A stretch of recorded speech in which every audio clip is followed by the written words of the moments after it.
Ho ho buddies, welcome to Borderline Games. I'm Gareth and today we're playing Chaos Head. It is late Monday morning. I'm a little tired, but we're gonna... not late Monday morning, late Monday night. It's kind of 20 past 1 in the morning on a Monday night, Tuesday morning. Last time we saw the fallout from Takumi, and I'm gonna have to get these names up again. Yeah, Takumi, that's it. I don't know why I can't get that to stick in my head. You ever have that? Where there's just a detail that you can't get in your head no matter how many times you try and remember it. I guess it might be, that might be my ADHD, but you know, that's not an excuse, is it? Gotta get these things, at least get the name of the characters in my head. Yeah, so we were looking at the fallout of Takumi's incident on the top of the on the top of the tower in the middle of Shibuya. He was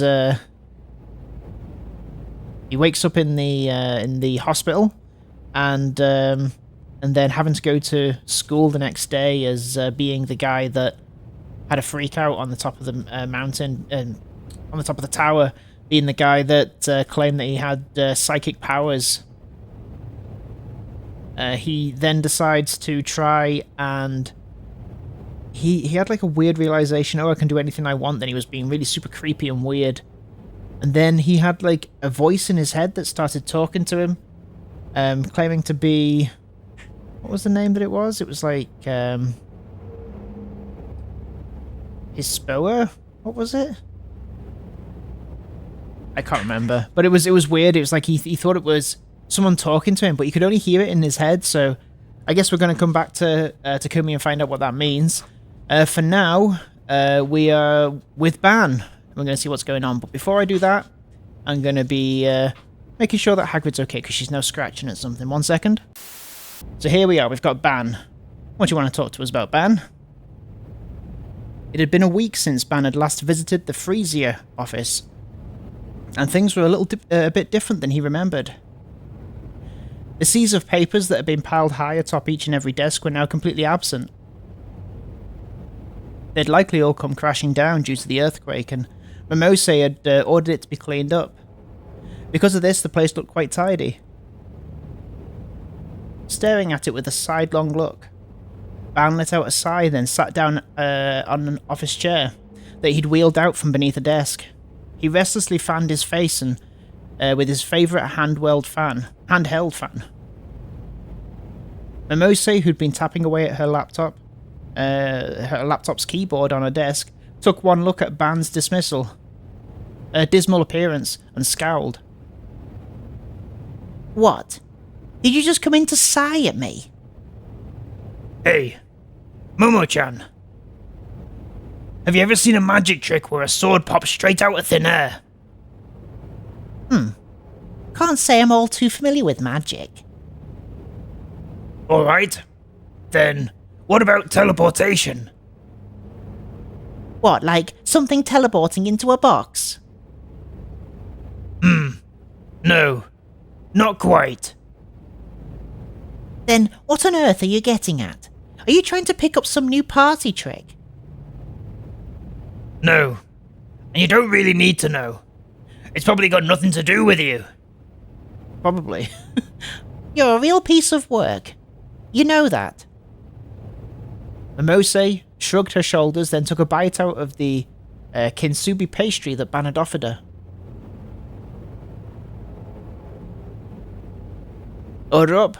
Pipe hot tea. Suwa brought over 2 paper cups. Steam billowed from the green tea that had been poured into them. Oh, forgive me for making you grab the tea for us, Suwa-chan. Miho-chan came down with a cold and is taking the day off. Nah, it's all good.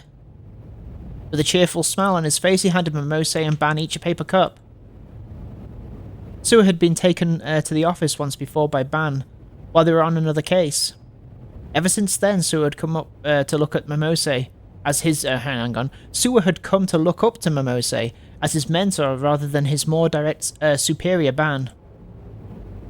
Momose also seemed to enjoy Sua's company, and she tended to speak to the young, honest man with far kinder language than she did Ban. Now refreshments are taken care of. What were you two talking about? I was asking how I could get smart in the field of party tricks, to impress the local policewomen. Well, I can't believe I missed that. Sua-chan, you can't keep hanging around such an awful detective forever. You should really try and fix yourself up with a better superior. If you don't, your path to success will instead send you careering straight off a cliff.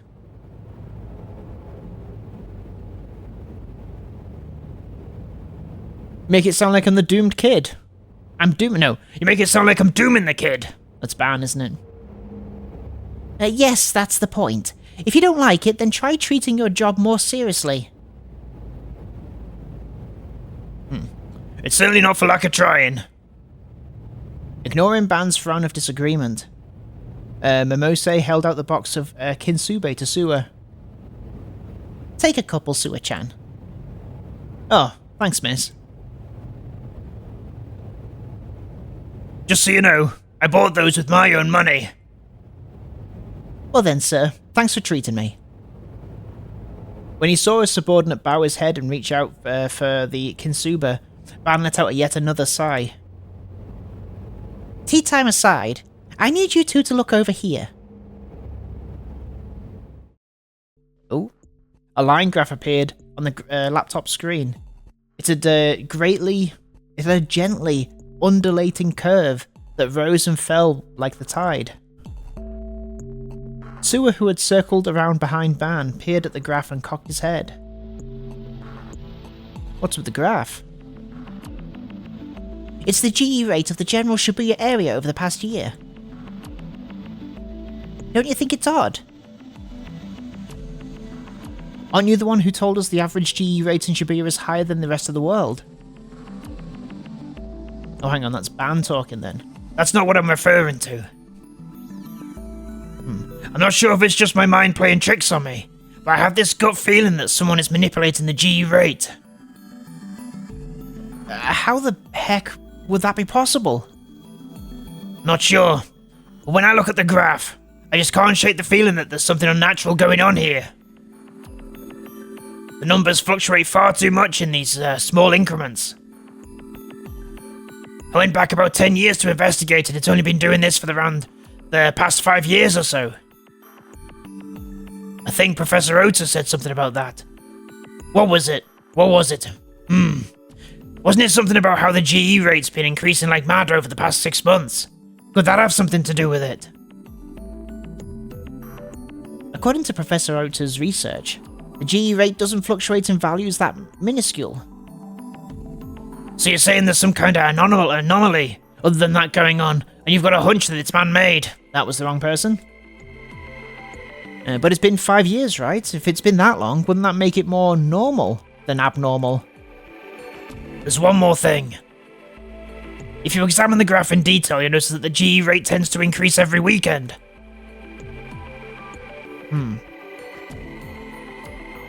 Real godsend for the businessman. You've got 2 days off a week. Doesn't help me much, though.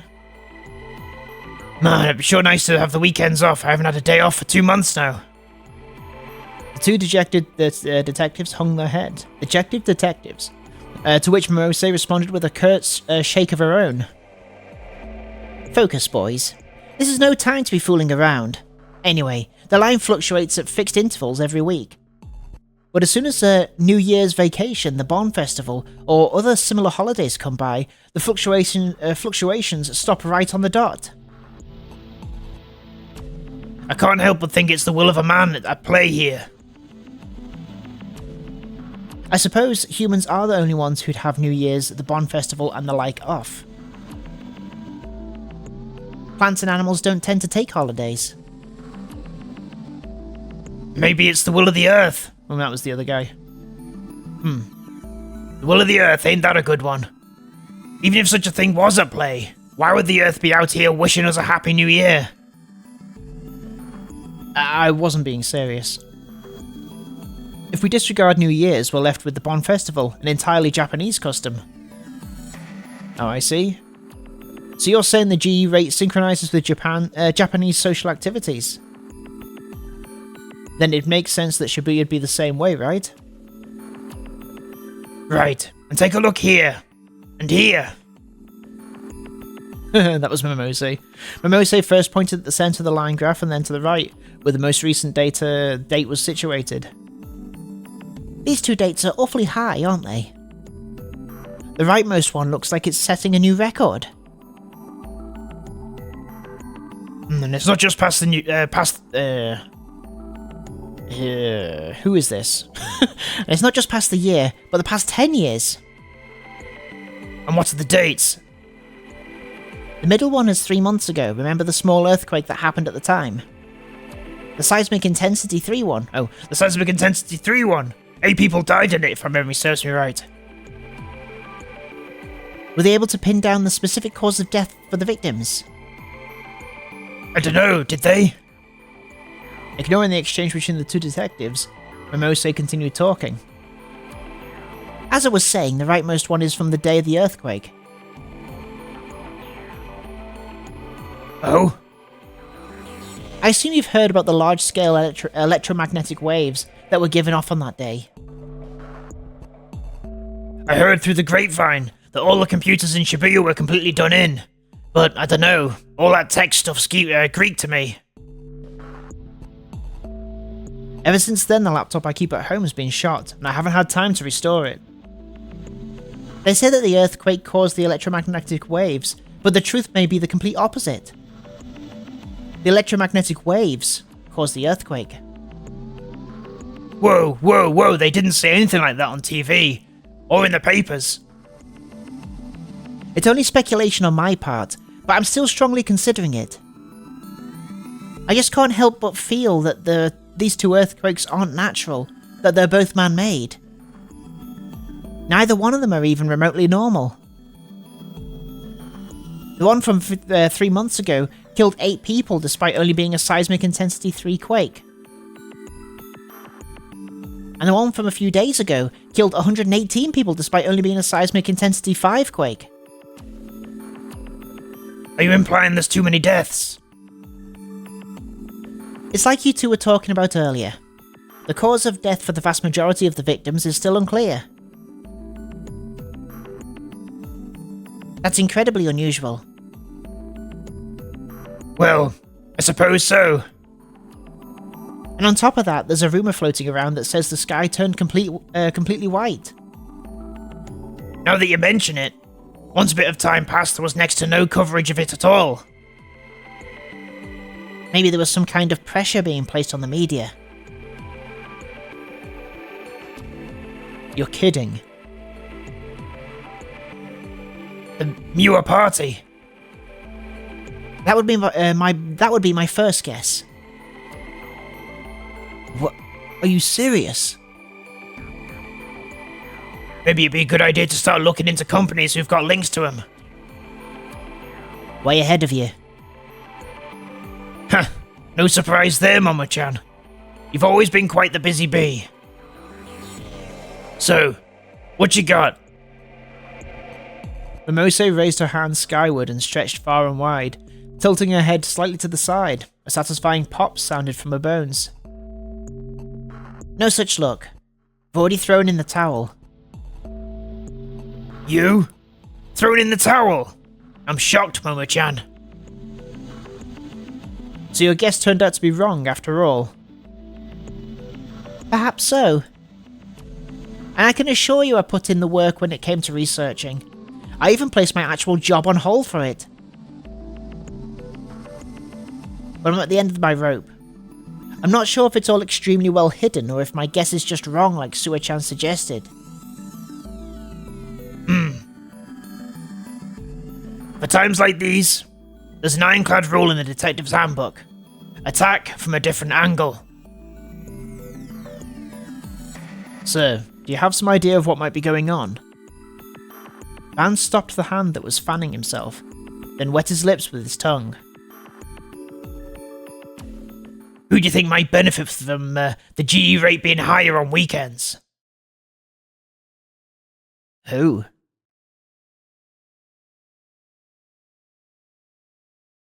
I hadn't heard any more auditory illusions, but I couldn't bear to spend even another second in the classroom. So I'd booked it to the restroom and I'd hid there until afternoon classes were over. Oh, the other thing that we noticed in the last episode is that Remy was nowhere to be seen. So what's happened to Remy? The reason I hadn't immediately headed back to my base was not only because of my lingering regret, but also because I still hoped that I'd get to see Remy. So after school, once everyone had left, I snuck back into the empty classroom. And there she was. All alone in the room, smiling at me as I walked in. Was Remy. Fishy, I've been waiting for you. Taku, where have you been? Well, I'm ready to head home if you are. I was hoping you'd say that. This is exactly what I'd wished for. But I was the only one in the classroom. Nobody was waiting for me. I made my way to the courtyard. It was here that Remy had told me I'll stay by your side. But now there was no one here. My only companions were the purple flowers in the flower bed, swaying lonesomely in the autumn breeze. I grabbed the vermilion handkerchief out my bag, the same one that Remy had given me. I sniffed it, hoping to smell her familiar floral scent, but that smell never came. I'd likely washed it once before and in the process erased every trace of her. It was just a regular handkerchief now. The memory lingered, but Remy did not. With every part of me crying out to see her. There. I simply wandered around the school grounds. There really is no hope for me, is there? Holding her handkerchief to my mouth the entire time. I disgusted myself so much. I felt like I was going to vomit.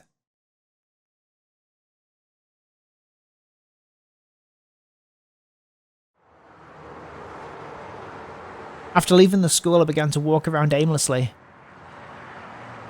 I didn't care about anything anymore. My fears about being attacked by Shogun or Yua or whoever else had completely vanished. I even found myself wishing that they would kill me. As long as it wasn't painful, I welcomed it. My mental state had been completely overtaken by depression. When my gaze happened upon it, the centre of Shibuya was so bleak it only served to accelerate my depression all the more. Not a single smile could be seen on the people walking down the street. All they did was they scowled grimly at their surroundings. I lost my tongue for a second there. It gave the place a particularly stark atmosphere, one where it felt as if a fight could break out between the passers-by at any moment. Stores that would normally be filled to the brim with people had their shutters practically bolted to the ground. Just by walking aimlessly through Shibuya, I'd already come across a ton of them. I also noticed that there were less cars on the road than usual. The jumbotrons that had already blared through the streets were now completely silent. And in their place were the incessant sounds of police sirens, car horns, and various cars screeching in the distance. There wasn't a single trace of the mess I'd caused in front of the station a week ago. Even if I hadn't disappeared from the people's memories yet, the city's memories may have long since driven me into obscurity. How nice it would be if I too could wipe away my memories. To know nothing. To be ignorant. To remain a fool. I was sure a person like that lived a life full of sunshine and roses.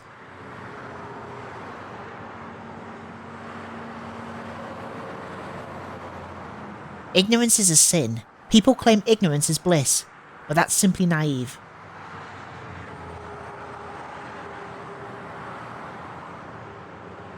I had a feeling Senna had said that to me, but was it really so wrong being naive? People. Me. None of us are that strong. I was always wishing for someone to save me. I couldn't do anything on my own. I didn't want to. I closed my eyes. I stood in the middle of the road and closed my eyes. The most agonizing thing about all of this was that I barely understood what was actually going on. Things like Shogun and D-swords were things I didn't want to know, but I'd ended up learning about them regardless. However, if you were to ask me what they were, I wouldn't be able to answer. I didn't know the answer.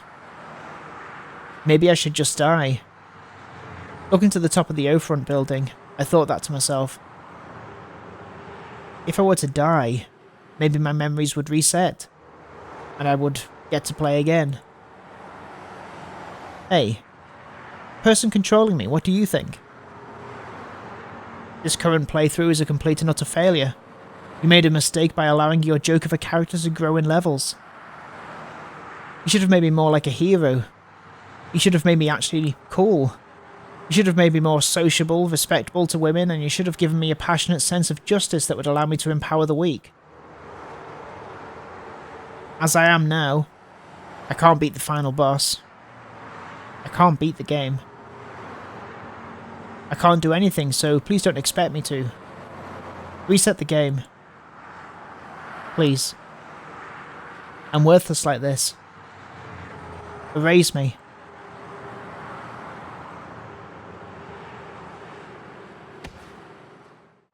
I wasn't erased. Instead, I felt the impact of someone bumping into my shoulder. Hey, you're in the middle of the damn sidewalk. I thought it was just an auditory illusion. Earlier this morning I had heard a girl version of that line, and now it was a guy version. Who asked for that? I'd rather hear a much more Mo voice, an illusion I could actually fap to later. God damn it, Takumi. Then again, if they were to whisper something sexy in my ear, I'd get a boner even though I was in the middle of the city. Don't ignore me, you piece of shit. You hear us, motherfucker? You're Nishijou, aren't you? Well, how about that? Looks like we got ourselves the fake Esper boys. You were on the TV the other day. You're probably fucking loaded from the royalties. Look at people that they were talking to you. Look at people when they're talking to you, Esper-kun. I opened my eyes. There were 3 men standing all around me. All 3 of them were wearing baggy clothing, and they had gold, silver, and red hair. 2 of them had their noses and ears pierced, and the remaining one just had their ears pierced. One of them was a Ganguro, which I thought had gone completely extinct before now. Ah, there's a death flag, I thought to myself. So this was the bump into confrontation kind of death flag, huh? It really was just one after the other today. Whatever. I don't even care anymore. Just hurry up and kill me. Once you do, the game will reset and I'll be born anew. You have a knife on you? Make sure you stab me in a way that I'll die instantly, alright? I was so scared my legs were shaking. Help me. Oh, I shouted that instinctively. I thought it'd been closer to a scream. I didn't care about how it made me look. Someone help me! I don't want to die. I don't want to die. I don't want to die. I was lying about not caring anymore. My situation might be hopeless, but I still don't want to die. Shut the fuck up. One of the DQNs covered my mouth. I couldn't speak anymore. They grabbed my arms from both sides. If you make a fucking single peep, I'll fucking end you right now. I stopped resisting. They dragged me to a deserted alleyway that no one would go anywhere near, grinning the entire time. So I decided to launch a preemptive strike against the 3 men. I'm sorry. I got down on my knees and my hands and apologized in a shaky voice. I'll give you all the money you want. So, please, just let me go. I held up my wallet to them. The DQN snatched it from me. Well, what do you know? You are fucking loaded. You're the Esper boy that keeps on giving. Yeah. Yeah! You're a real nice guy. I like you. Still on my hands and knees, I breathed a sigh of relief when he said that. If he liked me, he was probably going to let me go. You can become one of us. Admission fee's 1 million yen, and it's mandatory. I'd ask you to pay right away, but I'll give you till tonight. Uh-oh. Well, since I'm such a nice guy, I'll slash the fee in half if you show us one of your Esper powers. What do you say, eh? He told you to show us your psychic powers. Can't get it up. Can you fucking do it or not? I felt a sharp pain jolt through my side. It felt like he'd broken my ribs. I couldn't breathe. I nearly lost consciousness. I was dizzy. Right as I thought that, the DQN's foot came into view in front of me. Then aiming directly at my face, his shoe shot toward me at a tremendous speed.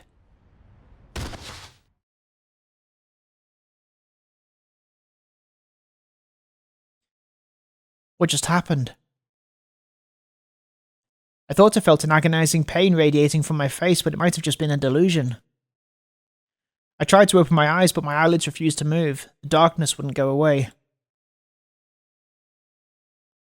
The fuck? You out already? What do we do? Should we leave him and take off? Come on, don't you think we should rough him up a bit more? That's what that Darth Spider told us to do. Oh. Interesting. That Darth Spider guy told us to do. Yeah, he wanted us to beat the living shit out of him. Maybe they hate this guy so much that they're willing to pay someone else to do it, but they can't be fucked to do it themselves? Yeah! Yeah! Yeah! Which is why, let's keep right on going. Don't hold it against us. I'm sorry. I'm sorry. I want to kill them. I'm sorry, I'm sorry. I want to kill them. Who's this then? This is me. Who's that?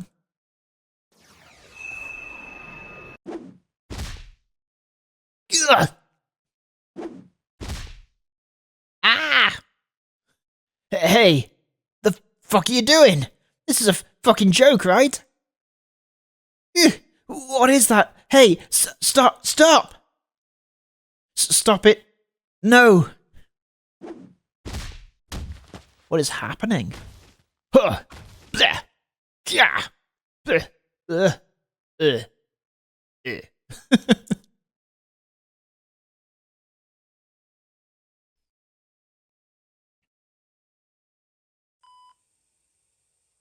Oh, hello, Shogun. The pale evening sun shone through the window of a hospital room. The light, singed red by the twilight, divided the room into two distinct parts, one captivated by light and one dominated by darkness. And what was illuminated by that light was a bed adorned with pure white sheets. On the bedside table sat a handheld video game console. A number of academic books lined a nearby shelf, neighboured by the muted pink petals of an arrangement of Cosmos flowers resting in a vase. The room was neat and tidy. Nothing moved, nothing stirred. It was a space where time seemed to have come to a stop. The window cut into the evening sky, and by that window was a small figure, sitting in a wheelchair.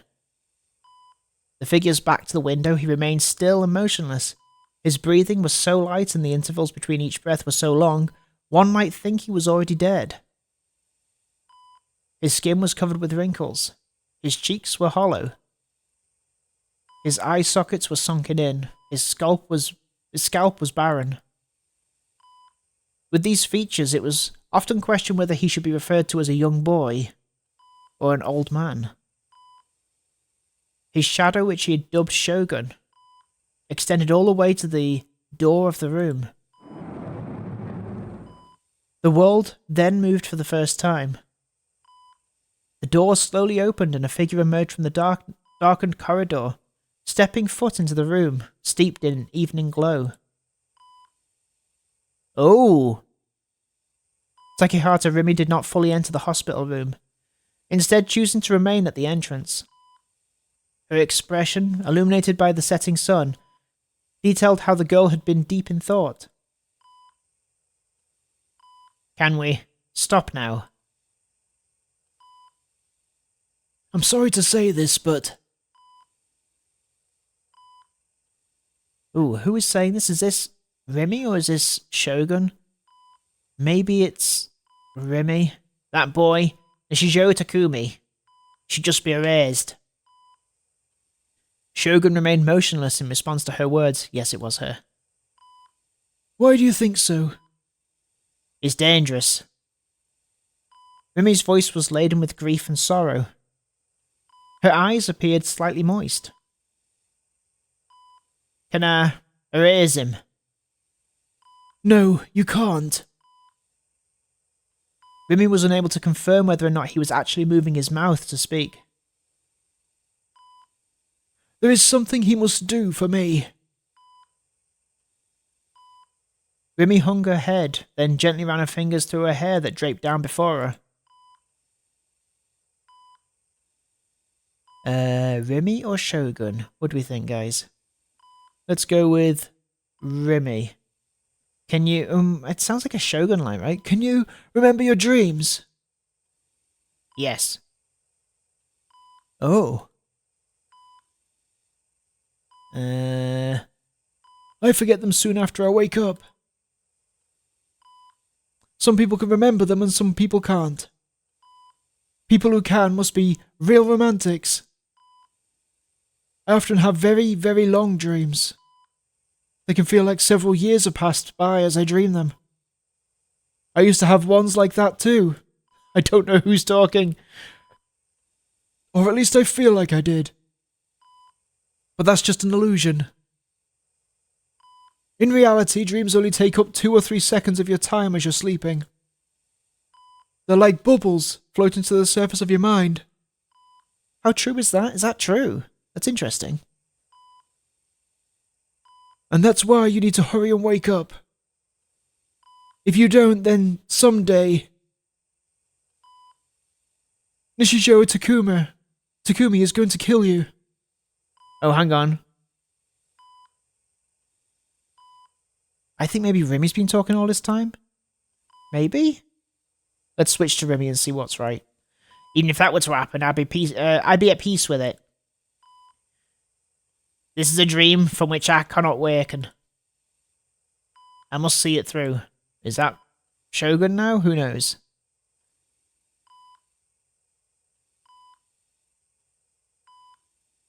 After the dream is complete, will there be anything left? That was weird.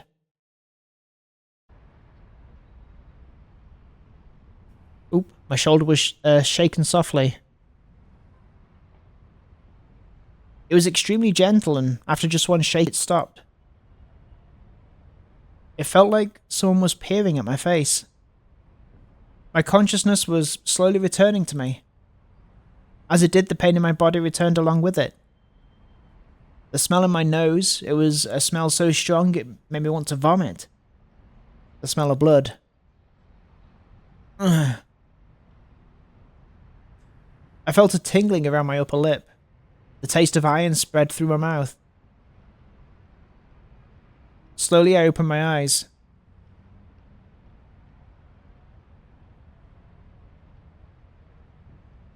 Oh, there she is. I was in the same back alley as before. I was lying face down on the asphalt, and right in front of me was a small reddish-brown puddle of liquid, likely seeping out from one of the dumpsters. Grimacing at the smell invading my nostrils, I sat up. My whole body ached. My face in particular hurt like hell. It was hot and tingly like someone had taken a lighter and gasoline to it. Right beside me, a girl I recognized was kneeling down and looking at me. She looked like she was about to cry. It was the transfer student. The girl who transferred into my class.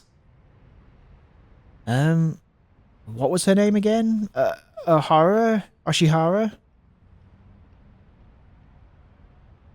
Why was the transfer student here, I wondered? And I guess we'll find out next time on Borderline Games. Thank you so much for watching this episode of Chaos Head. We'll be getting back to this next time on Borderline Games. Thank you so much for watching. I will see you next time. Have a great evening. I'm going to have a lie down now because it's now 2 o'clock. It's a bit late. Good night. Take care of yourselves. Bye-bye. Bye-bye-bye.